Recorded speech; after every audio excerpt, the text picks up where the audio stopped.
It took me another 20 years to become anywhere near qualified. I'm still not qualified, I don't think. A spiritual master should have all kinds of qualifications in leadership ability and management ability and so many things, but I guess we'll just have to be satisfied with a small number of disciples.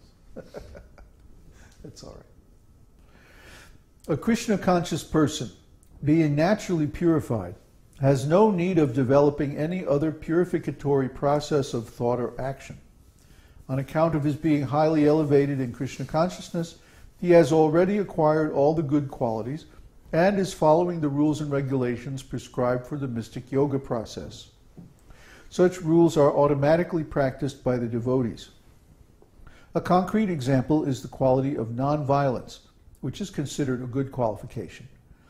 A devotee is naturally non-violent, and therefore doesn't have to practice non-violence separately. Some people seek purification by joining a vegetarian movement, but a devotee is automatically a vegetarian. He doesn't need to practice separately in this matter or join any society for vegetarians. He's automatically a vegetarian. There are many other instances showing that a devotee need not practice anything but Krishna consciousness.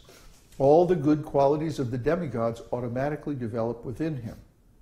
Those who are intentionally practicing to be vegetarians or to become non-violent may have good qualifications by a material estimation, but these qualifications are not sufficient to make them devotees.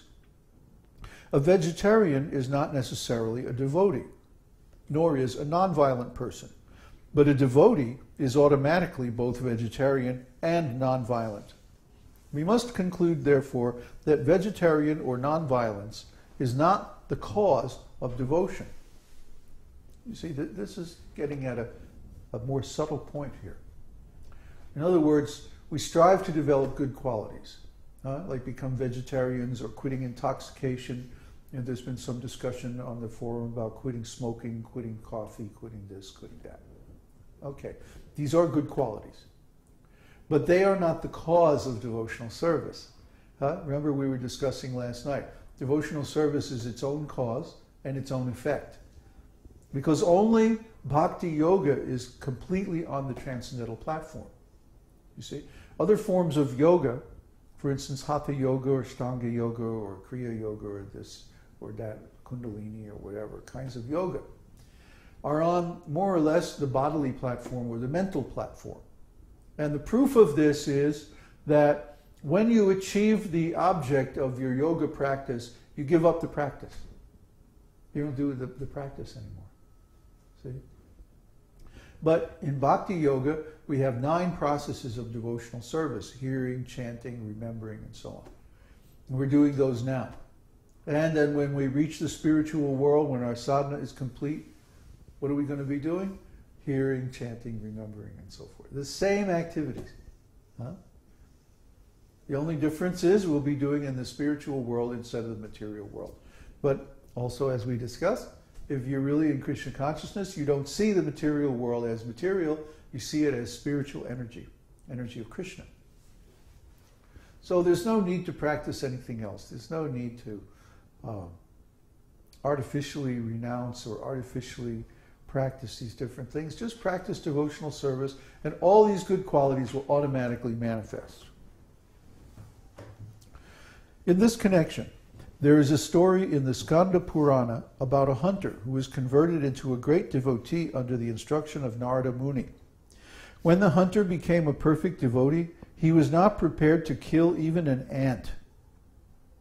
Parvata Muni, a friend of Narada's, saw the wonderful transformation of the hunter by devotional service, and he remarked, "My dear hunter, your unwillingness to kill even an ant is not very astonishing. Any person who develops the devotional attitude has all the good qualities automatically manifested in his person. A devotee is never a cause of distress to anyone." Boy, I'd like to make a billboard of that and put it out in front of every ISKCON temple. A devotee is never a cause of distress to anyone. So where's all this politics and all this kicking devotees out and all this child molestation and all this stealing and drug dealing and murder and all this. Where does this come from? This is not devotee activity. This is something else. A devotee is never a cause of distress to anyone. Then why is it that the average devotee in ISKCON only lasts 2.5 years? If they weren't feeling distress, why are they leaving? So a real devotee is never a cause of distress. Sometimes we have to give strong instructions. Sometimes people will post nonsense things on the forum, and we have to be firm with them to protect the community. But other than that, what are we doing that's painful to anybody? Sometimes we give instructions. Like, you should think this way, you should look at this way, you should do this, you should do that. But if somebody doesn't want to do it, what can we do? We're not going to beat them. So try to understand. Devotee is not a source of pain or suffering or anxiety to anyone. A devotee is giving devotional service, which is the solution to all problems. He's not making more problems for anyone. That's not devotee. Devotee is giving the solution to all the problems. Here, chant this mantra. Do this devotional service. Realize Krishna, your greatest, most wonderful friend. Realize Krishna. So, what is this? There means that there's some people who are dressing like devotees, talking like devotees, acting like devotees superficially. But then when it comes really right down to it, they're not devotees at all. They're doing something else in the name of being devotees. Otherwise, why would they cause other people distress? I experienced so much distress at the hands of my godbrothers. I can't tell you. It's like every day was something. You know, I used to loathe going to the morning program, just because I was going to have to see so many people who had caused me distress. I remember that. You know, it's like that for everybody. I'm not the only one who feels like that. Everybody who's been in an ISKCON temple for any length of time, they feel like that. And I'm sorry to have to say these things. I don't want to say these things, but it's necessary in order to distinguish the real devotees from the phony devotees. A devotee is never a cause of distress to anyone. Sri Rupa Goswami affirms herein that purification of consciousness, purification of bodily activities, austerities, peace of mind, etc., all become automatically manifest in the person who is engaged in devotional service. Now I don't have any distress. I'm associating with these nice devotees.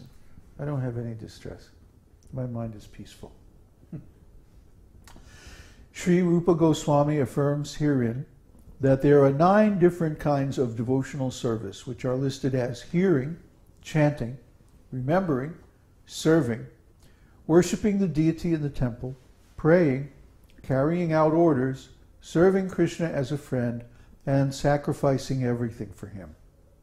Each and every one of these processes is so powerful that if anyone follows even one single one of them, he can achieve the desired perfection without fail. For example, if one is attached simply to hearing about the Lord, and another is attached to chanting the glories of the name, both will achieve their desired goal in devotional service. In the Caitanya-caritāmṛta, this has been explained. One may execute 1, 2, 3, or all the different processes of devotional service, and at the ultimate end he will achieve the desired goal of being established in devotional service. What happens when you perform one of these 9 limbs of devotional service is that you gradually, by extension and by association, become involved in all of them. You can't avoid it. You know, if you're chanting, then you're also going to be hearing. And if you're hearing, you're also going to be remembering. And if you're remembering, you're also going to be praying and serving and so many other things. If you're associating with devotees, you'll automatically wind up going to the temple, worshiping the deity, doing so many nice things. And gradually, as you advance more and more, out of love, you'll want to sacrifice everything for Krishna. Because that is the perfection of any kind of love. And this aesthetic is deep within everyone's heart. We want to do this. But in the material world, we can't find anybody who's worthy of that kind of love. So, it's the angels. It's our cell phone. So, it's probably just a junk call anyway. So, the processes of devotional service are so nice that simply by doing one of them perfectly, which means 24 hours a day, that one becomes engaged in all 9 processes